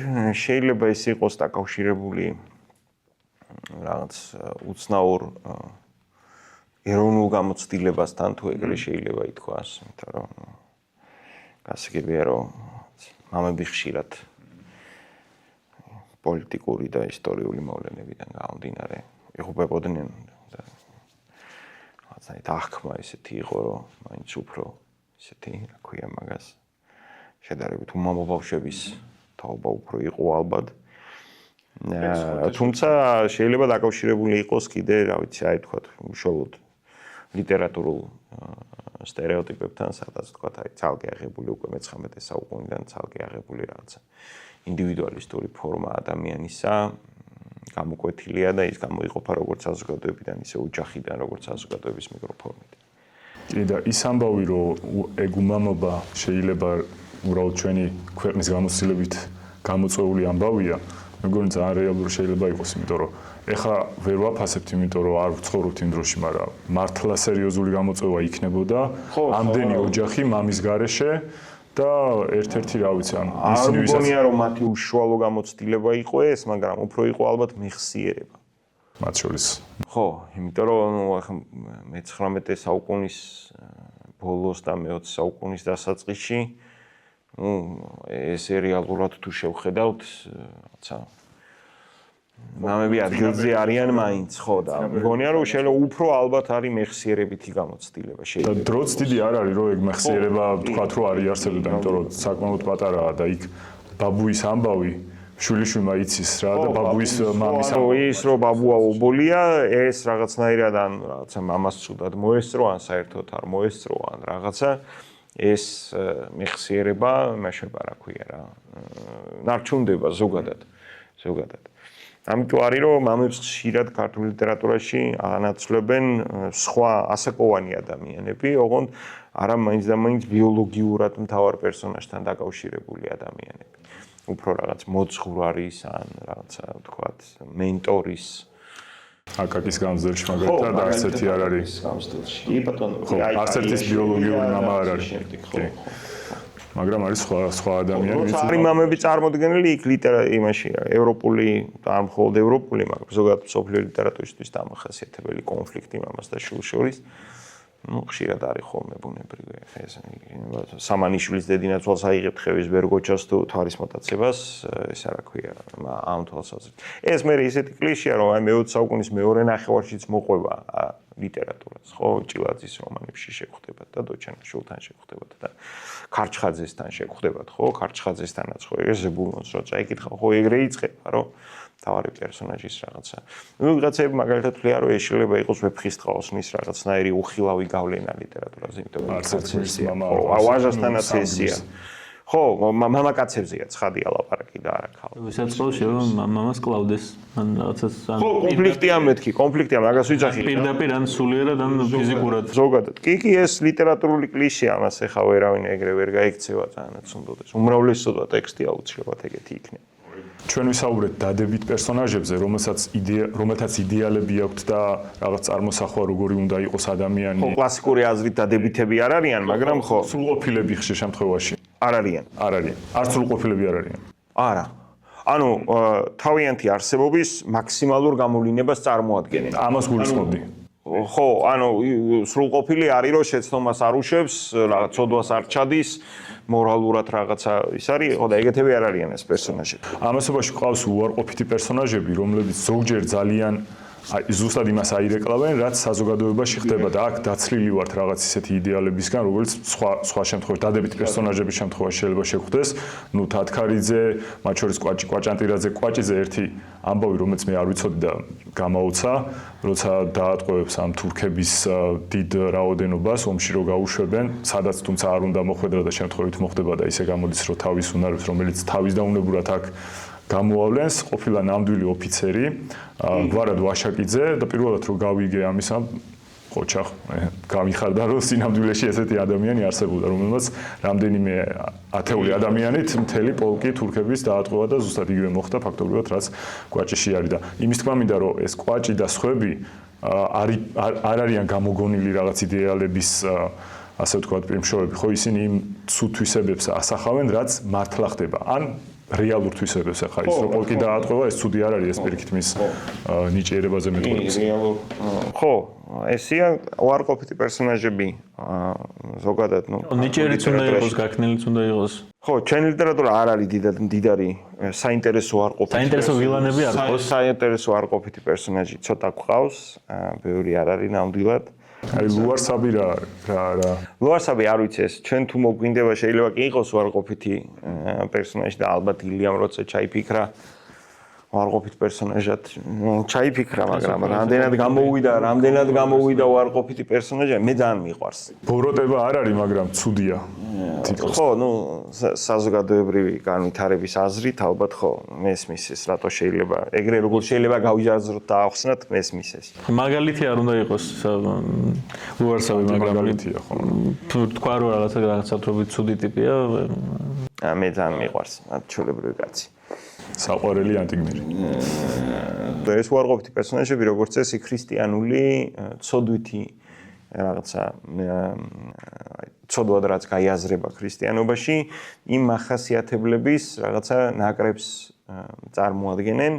მსოფლიო ლიტერატურაში არის ესე ვთქვათ, პირობითად რო ვთქვათ, 4 ძირითადი მოდელი დემონური პერსონაჟისა, ეგრეთ წოდებული დემონური პერსონაჟისა და ეს მოდელები რაღაცნაირად ვთქვათ ტრიალებს მერე მათ შორის ქართულ ლიტერატურაში. აი მაგალითად ჯაყო თქვენ რომ ახსენეთ არის პირობითად ინტერპრეტაცია დანტე ალიგიერის ეგრეთ წოდებული კოჭლი დემონის დანტეს კოჭლი ესე მოიხსენება ხოლმე ვთქვათ კვაჭი კვაჭანტირაძე აი რომელიც თქვენ ახსენეთ ის არის უბრალოდ ის არის ეგრეთ წოდებული სასაცილო ეშმაკის იდეა არსებობს ესეთი მისი ინტერპრეტაცია ვთქვათ და აი ამ ტიპის ისინი არა ამ ტიპის ძალიან გავრცელებული და ძალიან პოპულარული მსოფლიო ლიტერატურაში ზოგადად მოდელებია ეს ისინი და მათ აი ამ რაღაც კლასიკური თვისებები მიეწერება რა ვთქვათ აი ძალადობისკენ მიდრეკილება, მომხვეჭელობისკენ მიდრეკილება, ვთქვათ რაღაცა სიხარბე ამ ტიპის მარტივი კიდევ ვიძახი ქართულ ლიტერატურაში ცოტა აი ესეთი კლასიკური აზრით უარყოფითი პერსონაჟი აი წეღანაძეს თქვენ თქვით რომ ეს იდეალისტური პერსონაჟი რაც არის ის შეიძლება უარყოფითი თვისებების მატარებელი იყოს უბრალოდ თავისი არსებობისას სრული გამოვლინება ამ შემთხვევაში ჩვენ ვლაპარაკობთ რაღაც პრინციპულ სიმდაბლეზე რომელიც ანტიპოდია ასე ვთქვათ ამოცემულობისა რა ანუ რომელიც ზიზღს და გაუცხოებას წესით იწვევს კითხულში მინდა გადავიდეთ უკვე ჯავახიშვილის ჯაყოს ხილნებზე და მის რაღაცა პოპულარულ გაგებაზე რომ თემურაზ ხევისთავი არის რაღაცა საქართველო ჯაყო არის რაღაც ჩამოსული მტერი რომელიც ამ საქართველოს იპყრობს და ნუ ესეთ რაღაცა ძირითადად სკოლაში ყველას ამას გვასწავლიდნენ და ყველგან ეს ხდება ესეთი ზედაპირული გაგება. მართლა ესეა თუ არა და თუ უფრო ღრმად არის საქმე და ჯავახიშვილს სხვა რამე ქონდა მხედველობაში. ჯავახიშვილს რა ქონდა მხედველობაში, მაგრამ ნუ ესე იგი როგორ ქვია მაგას. ლიტერატურულად ანუ ლიტერატურისთვის დიდი მნიშვნელობა არ აქვს მწერალმა რა ჩაიფიქრა რა. თუ ის კარგი მწერალია და კარგი ლიტერატურული ტექსტია, ცხადია მისი გამოცდილება, ვთქვათ, იგივე ბიოგრაფიული გავლენას ახდენს ტექსტზე, მაგრამ საბოლოო ჯამში ტექსტი ფასობს იმით, რამდენად გაცდება მწერლის თავდაპირველ ჩანაფიქრს, ასე რომ ვთქვათ რა. ხო. როცა დაიბეჭდება და დაიდება თაროზე, თავისუფლად დამოუკიდებლად აგრძელებს ცხოვრებას. სრულიად დარწმუნებული ვარ, რომ ეს რა ქვია, გრიგოლ ხანძთელის ცხოვრებას რო წერდნენ. წერდა ადამიანი, საერთოდ არ უნდა იქ რაც ამაზე რა ქვია, ეკლესიაში არსებულ მეკთა მეობაზე და კიდე რაღაც სახელმწიფოს და ეკლესიის კონფლიქტზე წერა, სრულიად სხვა მიზნები ჰქონდა მას, მაგრამ ნუ ტექსტი რო გამოვიდა ისე როგორც გამოვიდა, ხო? ეს ემართებათ კარგ ლიტერატურულ ტექსტებს ეს ყოველთვის ემართება. არ ვიცი ეს საქართველო და ეგრე ლაპარაკი ძნელია ლიტერატურის, არ სერიოზულია ლიტერატურულ ენაზე ეგრე ლაპარაკი, უბრალოდ გითხრათ. თვითონ თეიმურაზს რაც შეეხება ის ერთ-ერთი ყველაზე კლიშე ევროპული პერსონაჟია მოდერნისტული ლიტერატურისთვის. ეს არის ეგრეთ წოდებული უძლური ადამიანის მოდელი, ან უფრო ზუსტად თუ ვიტყვით ეს ტერმინი ისე გავრცელებული არ არის. თუმცა არსებობს ცხადი. რო გაიგოს ჩვენმა მაყურებელმა, დაახლოებით იდიოტის მსგავსი ქრისტეს ესეც მოიხსენებენ და ალბათ ჩემი აზრით ეს უფრო სწორი იქნება. ამ პერსონაჟის ისა რა ქვია დახასიათება ხო ეს არის ანუ ადამიანი რომელიც მზად არის ჯვარს ეცვას მაგრამ აღდგომა არ მზად არ ვიცი არის თუ არა რომელიც ჯვარს ეცმება თავისი კონკრეტული მახასიათებლებიდან გამომდინარე თუმცა აღდგომა ხო ანუ ის დადებითი ადამიანი ანუ რაღაცა ესეთი ადამიანური ცოდვითი ელემენტი მას ნაკლებად ხო პატიოსანიც არის მოსიყვარულეც არის იმდენად კეთილია და იმდენად ასე ვთქვათ სათნოა რომ თავის დაცვაც კი ხო მისთვის რთულია ასე და სწორედ აი ამის გამო ალბათ არის დღესდღეობით თეიმურაზი რაღაცა უარყოფით პერსონაჟია წარმოჩენილი რომ ის იმდენად მე ყოველთვის ჩემი სტუდენტები რომ მეუნებიან მე ყოველთვის ვეუბნები რომ ცოტა პირჯვარი გადაიწერეთ მე ვილაპარაკოთ მაგ ამბავს იმიტომ რომ რა ქვია მაგას ქრისტეს ლანძღავდა იმისთვის ჯვარს რო ეცვა ხო არ არის ქრისტიანული ეგ ამბავი რა ვილად რო ვთქვათ ანუ ეს არის როგორ ვთქვათ, მოდერნიზმში ეს ძალიან პოპულარული მოდელია მე-19 საუკუნის 90-იანი წლებიდან, როდესაც ქრისტეს გაგება შემოვიდა როგორც უშუალოდ ადამიანისა. ღვთაებრივი, ასე ვთქვათ, სასწაულთ მოქმედი ენერგიის ძალისაგან გამოყოფილად. შესაბამისად ამ ტიპის პერსონაჟები წარმოგვიდგებიან ხოლმე როგორც ეს პირველადი მოცემულობით მე ბევრი ინტერპრეტაცია განიცადა ამ მოდელმა წარმოგვიდგებიან როგორც რაღაცა დადებითი ადამიანები რომლებიც ვერ უძლებენ და ვერ გადალახავენ მძიმე ცხოვრებისეულ ქარტეხილებს ისტორიულ ქარტეხილებს ძირითადად ესე და ზოგადად ამ ტიპის ადამიანებისთვის აი შეიძლება რაც ჩვეულებრივი ყოველდღიური ვთქვათ ჩვეულებრივი ადამიანისთვის იოლი გასაკეთებელი იყოს მათთვის პირიქით ხრმა შინაგან დისკომფორტს უკავშირდებოდეს დიდ შინაგან დაძაბულობას უკავშირდებოდეს და ასე შემდეგ იმიტომ რომ ეს არის მინიშნება იმაზე რომ ვთქვათ ისინი თითქოს არ არიან შექმნილი ამ ცხოვრებისთვის ხო აი მაგალითად ხშირად ეს ყველა პერსონაჟს არ ახასიათებს ცხადია, მაგრამ აი ხშირად ამ ტიპის პერსონაჟებს ახასიათებთ გარკვეული სექსუალური უძლურება. ფიზიკურ გულისხმობ ამ შემთხვევაში.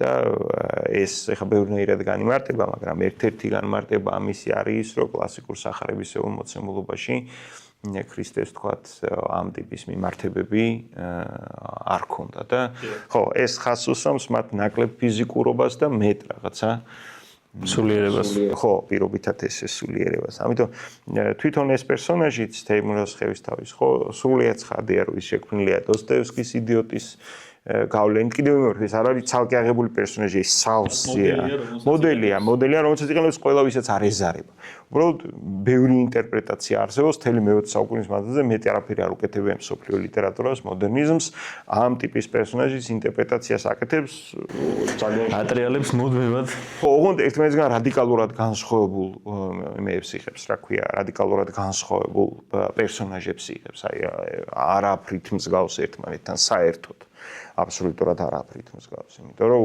უცებ შეიძლება ვთქვათ ჯოისის პერსონაჟი დოსტოევსკის პერსონაჟი მისი რა ქვია დონ კიხოტის პერსონაჟი კი დუბლინელების პერსონაჟი შეიძლება მისი ჰერმან ჰესეს პერსონაჟი შეიძლება უცებ ოკუნუთ ხამსუნია უცილებლად რომელიც მთავარი მოქმედი წერალია ამ თვალსაზრისით უცებ შეიძლება დაემთხოს ერთმანეთს და ჰოპა ეხლა როგორ გინდა დააკავშირო ერთმანეთთან ხო რაღაცა და თომას მანი აუცილებლად რაღაც სიკვდილი ვენეციაში აიღო და დემორაზღების თავი აიღო იდიოტი აიღო ყველა თითქმის ერთნაირი თამამი მისი რა ქვია რკინის თეატრის თავარ პერსონაჟს მოკიდო ხელი ხო ესენი არის ყველაზე პოპულარული მოდერნიზმი მაგითი იმაშება რა ქვია მასე შემოდის ლიტერატურაში, რომ ახალ პერსონაჟს ქმნის. თავის პერსონაჟს, რომელიც უამრავ ინტერპრეტაციას იძლევა. უამრავ ინტერპრეტაციას. ეს არ არის რამე უნიკალური მოდელი, და უნიკალური ტიპაჟი არ არის ამისი. თქმა მინდა აუცილებლად.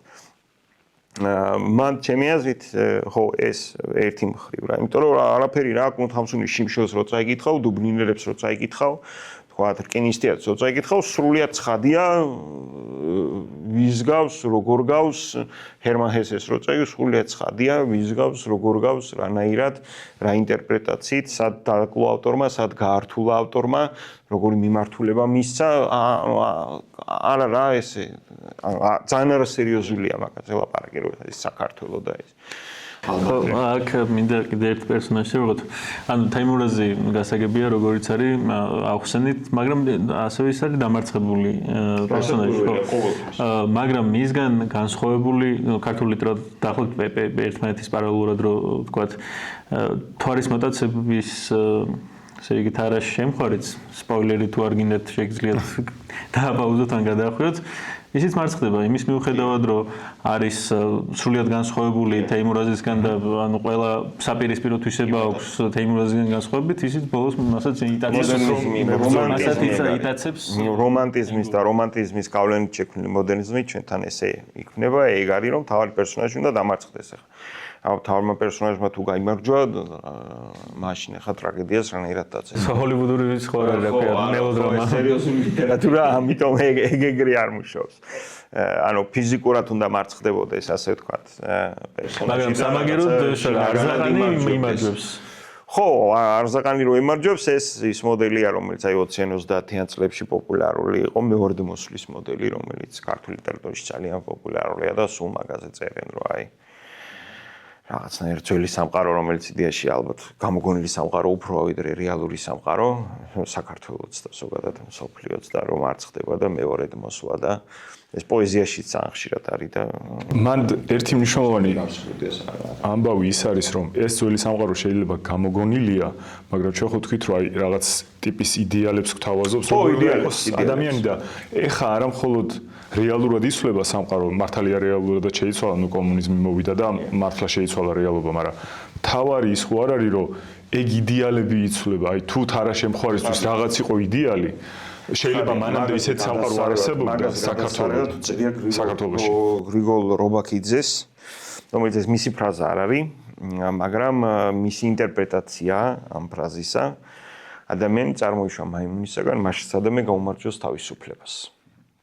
ეს არის წინვალე ფრაზა, რაც გულისხმობს ხა თავისუფლების ბევრი გაგება არის აქ თავისუფლება გაიგება. ანუ მითოლოგიის მსხრევა ერთგვარად. ხო, რო გაქრა ყოველგვარი შემბოჭავი, ასე ვთქვათ, გარემო, ადამიანი აღარ მიემართება ღმერთს, აღარ მიემართება მორალს, აღარ მიემართება რაღაცა სხვა სიკეთეებს, ის არის უპატრონო, თუ ეგრე შეიძლება ითქვას. დოსტოევსკის ეგრული გაგება როგორც არის. თუ ღმერთი არ არსებობს, იგი მორალს არ არსებობს. ზუსტად მაგის ინტერპრეტაცია. და რასკრული იქ მიემართება კონკრეტულად ვთქვათ ბოლშევიკურ რეჟიმს და ბოლშევიკურ სამყაროს ცხადია ეს. სადაც თავისუფლება გაიგება როგორც ყველაფრის ჩადენის უფლება დაახლოებით ეს. მან ნათქვამი აქვს სხვათა შორის ეს ჩემი აზრი არ არის თავისთავად რომ მართალია შეიძლება ღმერთი აღარ არსებობს და გათავისუფლდა ამისგან ადამიანი, მაგრამ ვაჟას ალუდა იგივე ვითარებაში, ოღონდ სხვანაირად იქცევა, აი ეგრე არ არის რომ კი გათავისუფლდა ის იმ წარმოდგენებისგან რაც არა, ის არ გათავისუფლდა იმ წარმოდგენებისგან. არ გათავისუფლდა? არა, ანუ თავისუფლებას ეხლა ჩვენ როგორ აღვიქონთ? აი წესებისგან, რომელიც თითქოს რა წმინდა იყო მისი საზოგადოებისთვის და ერთ დღეს აღმოჩნდა რომ თქვათ აღარ არის. არა, მანდ იმაზე არ არის ლაპარაკი, მისი რა ქვია, ქცევით თავისუფლებაზე არ არის ლაპარაკი. ანუ აქ ლაპარაკია ეგზისტენციალურ დაშვებაზე. თორე იმაზე რა ქვია, მე რაღაცას მიგზალავდნენ 2 წუთის წინ და ახლა აღარ მიკრძალავენ. ესე გაგება არ გამოვა მაგ იმისი რა ქვია, მაგ კონტექსტის. ახლა ძალიან შორს წაგვიყვანს მაგაზე თავისუფლების ბევრი გაგება კი არ არის, სამი ძირითადი გაგებაა, მაგრამ ქართულ ლიტერატურაშიც მათ შორის, მაგრამ ნუ ახლა ძელია სახსნელია. ყოველ შემთხვევაში ქცევით მოდელს არ მიემართება თანამდებობით. ეს არის უფრო სულიერი ეგზისტენციალური ფიქრითი მიმართების გაქრობას აღნიშნავს. სინამდვილეში თავისუფლება აქ რეალურად თავისუფლების მნიშვნელობით აღებული სიტყვა კი არ არის, ირონიული კონტექსტი აქვს. იმიტომ რომ ის ადამიანები, ეს მაშასადამე აკეთებს მაგას რა. მაშასადამე ეს ნიშნავს, რომ მორჩა სამყაროში აღარ არსებობს საყრდენი წერტილი, რომელსაც შეიძლება. და კაცებზე თქვით, ოღონდ ქალებიც ხო ეგეთ პერსონაჟები ყავს, მათთვის ეს ძველი იდეალები დაიმსხვრა და უჭირთ, რომ გადმოვიდნენ რაღაც აღიარონ და შეეგუონ ამ ახალ რეალობას, რომელიც გვაქვს. ქალი პერსონაჟები ცოტა ყავს ქართულ ლიტერატურაში. ისე ვიძახი გააჩნია ასაკს, რომელსაც ავიღებთ. თუ ავიღებთ ისე ვიძახი ეგრეთ წოდებულ სქესისმიერად აქტიურ ასაკს, მაშინ ამ ასაკის ქალები ჩვენ ცოტა ყავს, ანუ ისე იდეალისტურ პერსონაჟზე არის ლაპარაკი.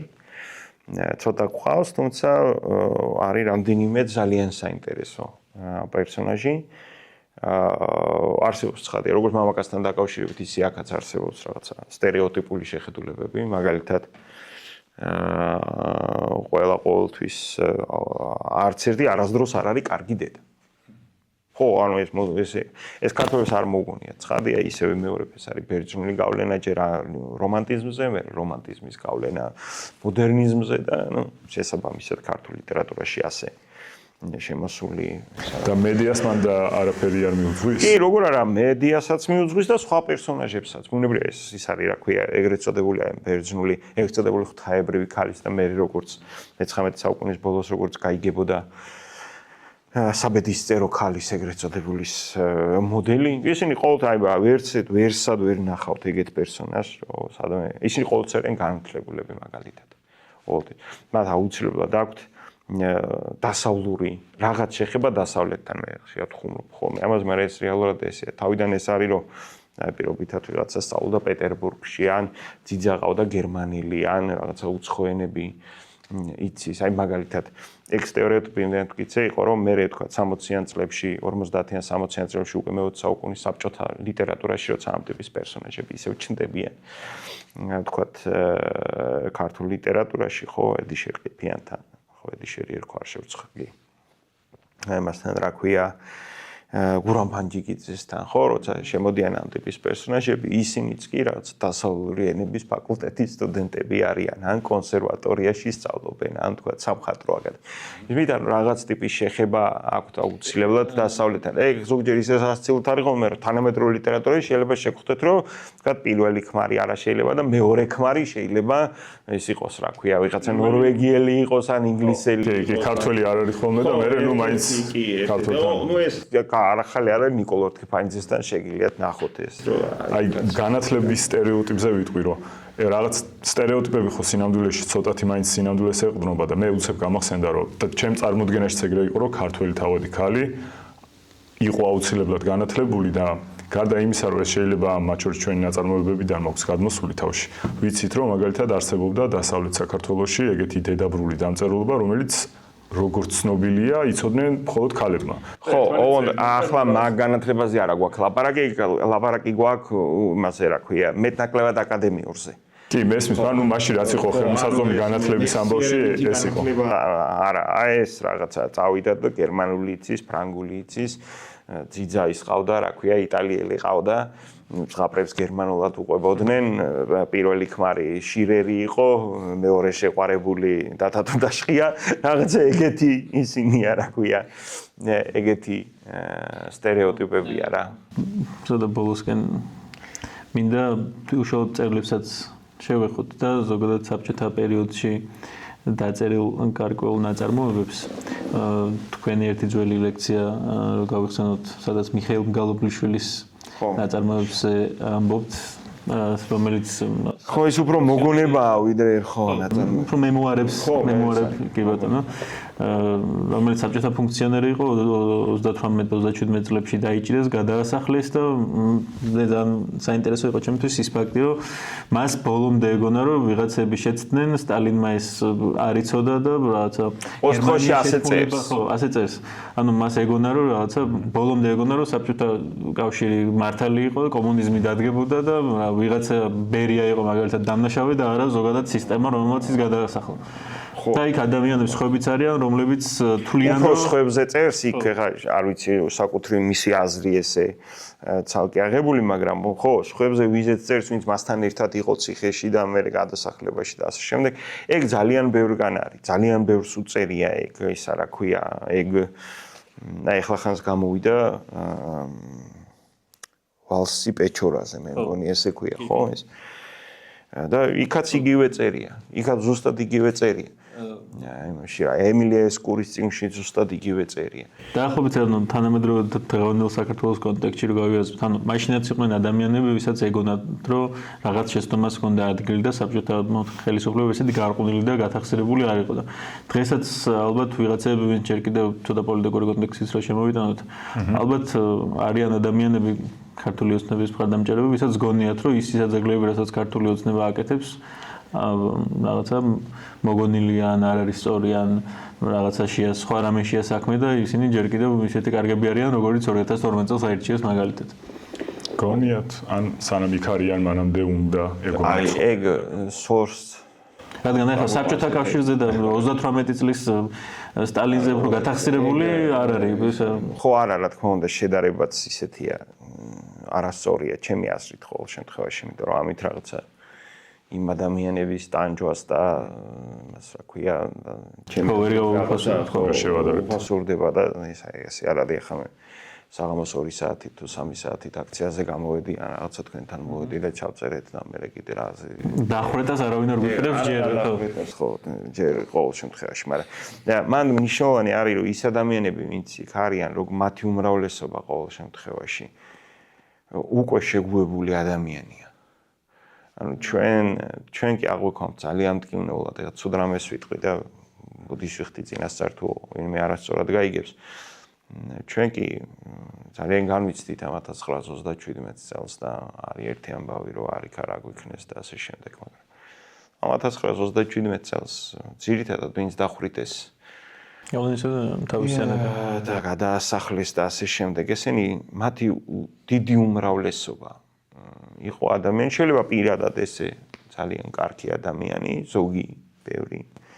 მაგრამ მათი უმრავლესობა კომუნისტი ფუნქციონერი. იქნებ ჯუანშერ ბურჯულაძეები, ირაკლი ღარიბაშვილები? ხო, არა, ეს ახლა ძალიან ცნობილ ადამიანებზე შეგვიძლია წავიკითხოთ ჩვენ, რომლებიც ჩვენთვის ამ საპატივსაცემო ხალხია, როგორ ცხოვრობდნენ ვერაზე და რაღაცა მთელი სართული როგორ იყო მათი და როგორ მეგობრობდნენ იმათთან, რა ქვია, საბჭოთა ფუნქციონერებთან, იარაღით რო დარბოდა ხალხი და ხალხს ხოცავდა და ანუ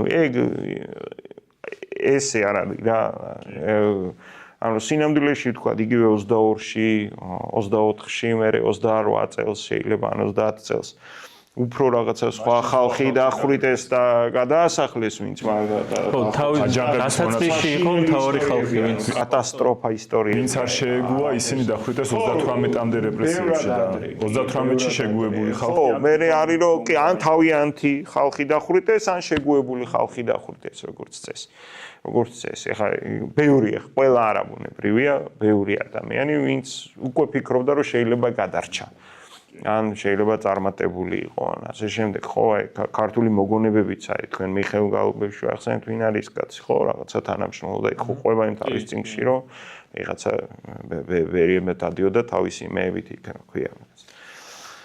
შენობაში, სადაც თავისი ნაცნობები და მეგობრები იყვნენ, ის გამომძიებლები მერე, რომლებიც რაღაცა მას აწამებდნენ და იმაშებოდნენ, ხო, იგივე. არ დაფრთხენ გადაგასახლებენ, ხო, ეგ ისტორია, ხო. სხვა იგივე, აი ქართველი მეებზეც, ხო, ეხა ქართველ მწერლებზეც, რომლებიც დახვრიტეს და თქვა, იგივე 37 წელსში, ხო. ჩვენ კი ძალიან ძვირფასი ხალხია ის და ძალიან მიყვარს ყველა, მაგრამ რაღაცები უკვე კომფორტულად გრძნობდნენ თავს.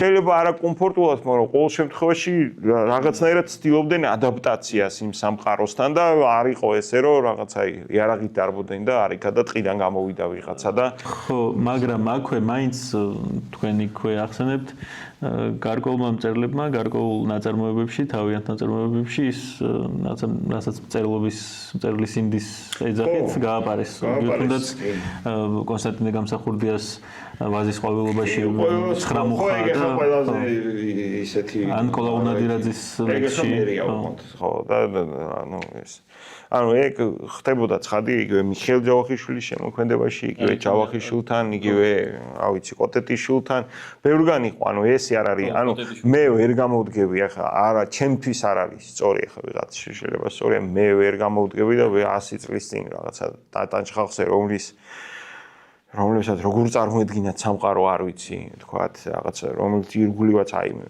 1000 საშინელება ხდებოდა, ახლა მე აქ დავარცხნილმა და არიქა თბილი წყალი მაქვს სახში და მოვედი და იქ თითის გაჩვენით ვილაპარაკე რომ ვიღაცამ ეს რა ტოქნა და ის რა ტოქნა ანუ ეგ არ მგონია რომ ან უფლება მივიცე ჩემ თავს მაგისი და ან სწორი და რამდენადაც მაგის უფლება არ გვაქვს, იმდენად უფრო ვალდებულია. თავი არის რომ მათი შეცდომები რაც არის, მათი შეხედულებითი შეცდომები რაც არის, ის ჩემი აზრით დავინახოთ და ვთქვათ რომ იცი რა ამ გადმოსახედიდან ეს ქცევა, ეს დამოკიდებულება რა უნდა იქნათ, არ ვიცი, მაგრამ აი ჩვენ კონტექსტში შეიძლება რაღაცა სხვანაირად მოიქცეს ადამიანი. და ჩვენ კონტექსტში რახან შედარება არ არის აი ამ იმ თავგანწირვასა და მათ შორის იმ სხვებში რაც ეხლა უნდა გაიღოს ადამიანმა რომ ხო არა რაც ეს მაშინ გახონდა ძალიან უხერხულია. ხო უხერხულია და ამიტომ პირიქით თავს ვადებულად მეტი საშუალება გვაქვს რომ მეტი გავაკეთოთ და მეტი უნდა გავაკეთოთ იმიტომ რომ ჩვენ არ ვართ ისეთ ცუდ ვითარებაში როგორშიც იყვნენ 24 წლის აჯანყებულები თუნდაც სანამ სხვებზე გადავართ და ასე შემდეგ. წარმოიდგინეთ, არაფერი არ არის ინფორმაციის გავრცელების საშუალება არ არის, აი ირგვლივ არაფერი არ არსებობს საერთოდ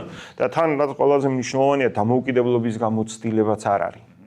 ანუ არავით არის გამოცდილება არ არის დამოუკიდებლობის. ანუ ეხლა რავი მე-13 საუკუნე გავიდა 40 წელს მივახცევთ ცოტა ხანში უკვე და ეგ დიდი ამბავი არის. მე-13 ხო გავიდა უკვე და ეს უკვე არის რომ რავი ეხლა მე მაგალითად საბჭოთა კავშირის საერთოდ ძალიან ბუნდოვნად მახსოვს. ანუ ჩემი მიხსიერება სადღაც ალბათ 88-99 წლიდან იწყება უკვე.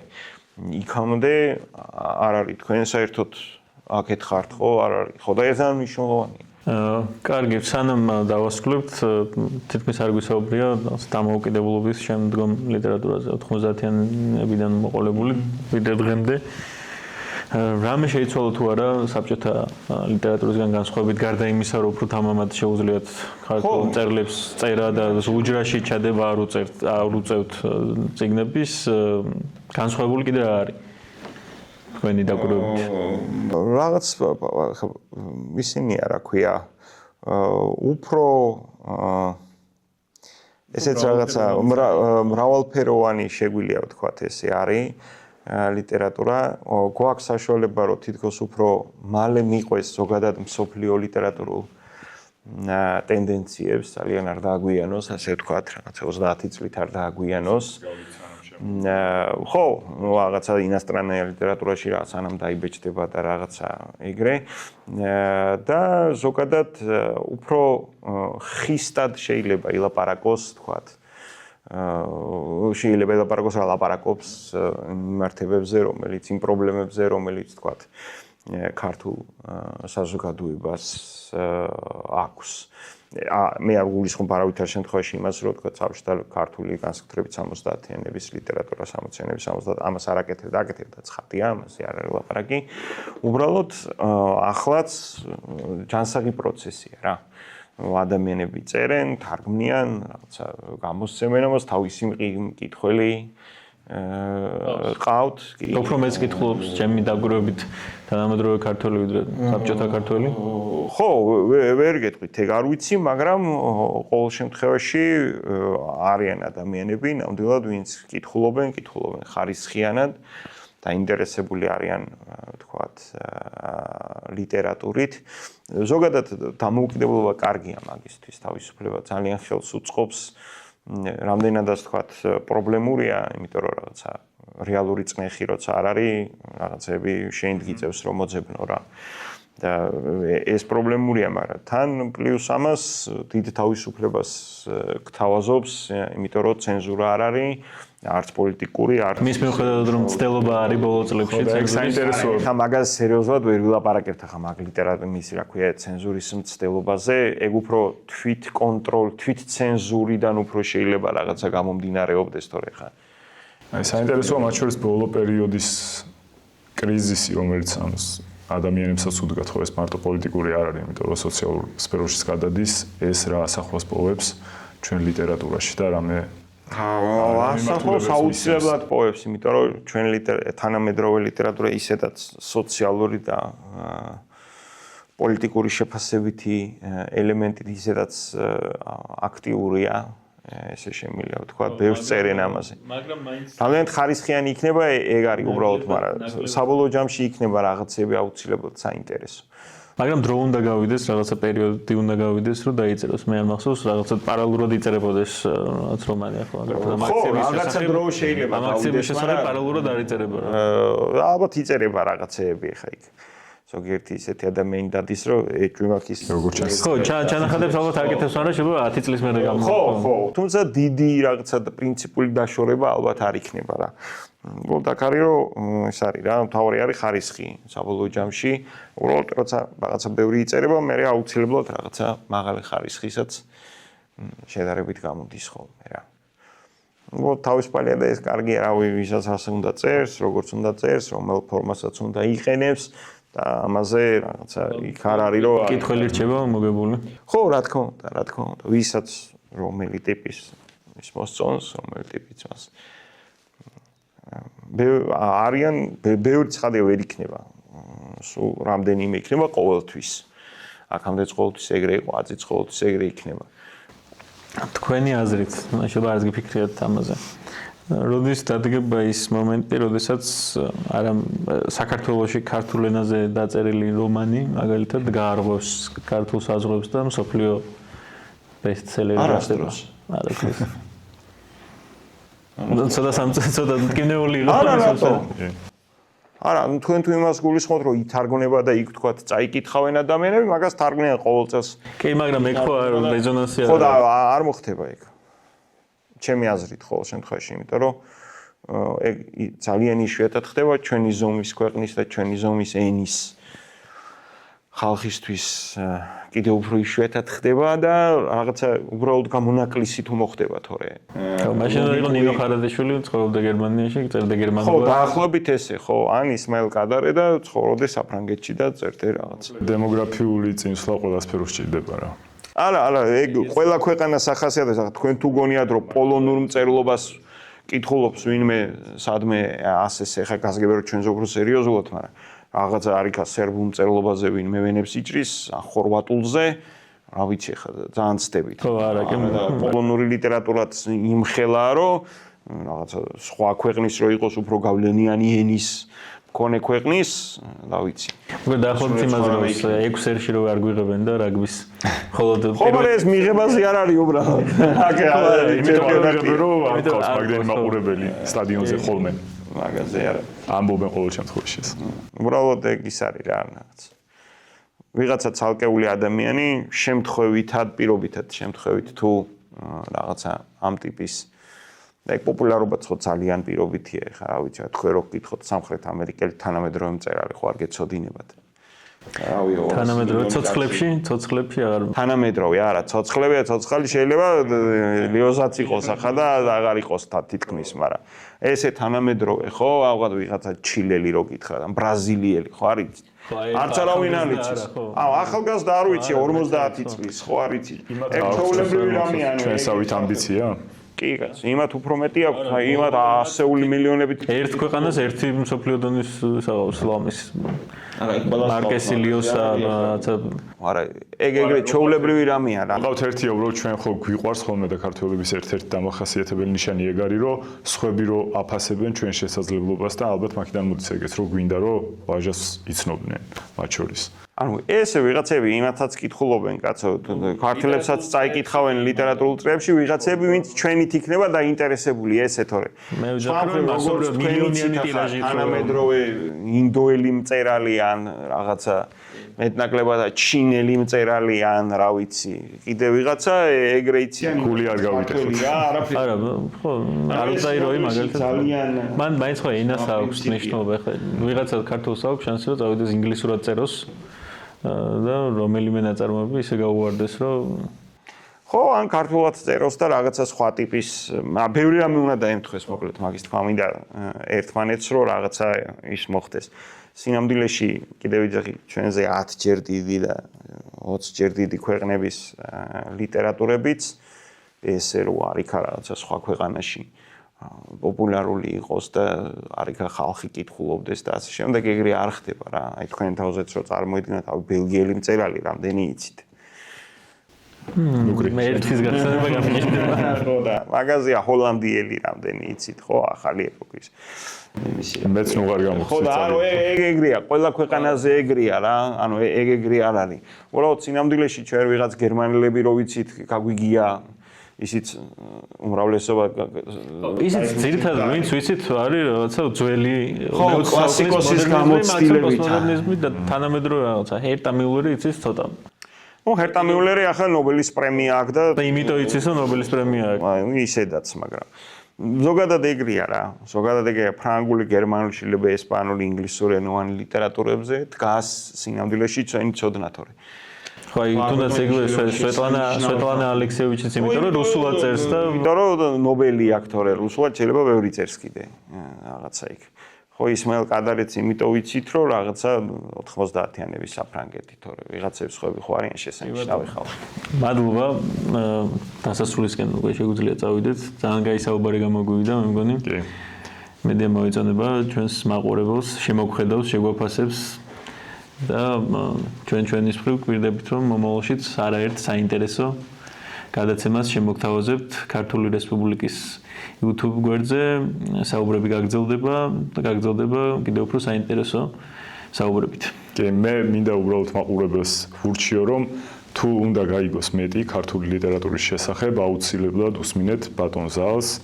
ბევრი ჩანაწერი არსებობს ინტერნეტ სივრცეშიც და, სადაც არსებობს ერთი სიტყვით, ყველას გულწრფელად გირჩევთ, ვისაც რაიმე ინტერესი გაქვთ ჩვენი ლიტერატურის, იმიტომ რომ ჩემთვის ყოველ ჯერზე მისი მოსმენა არის ხოლმე გულწრფელად ვამბობ. ძალიან საინტერესო.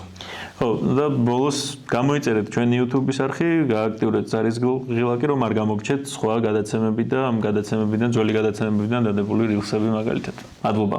მადლობა ბატონო ზაალ. მადლობა და შეხვედრამდე.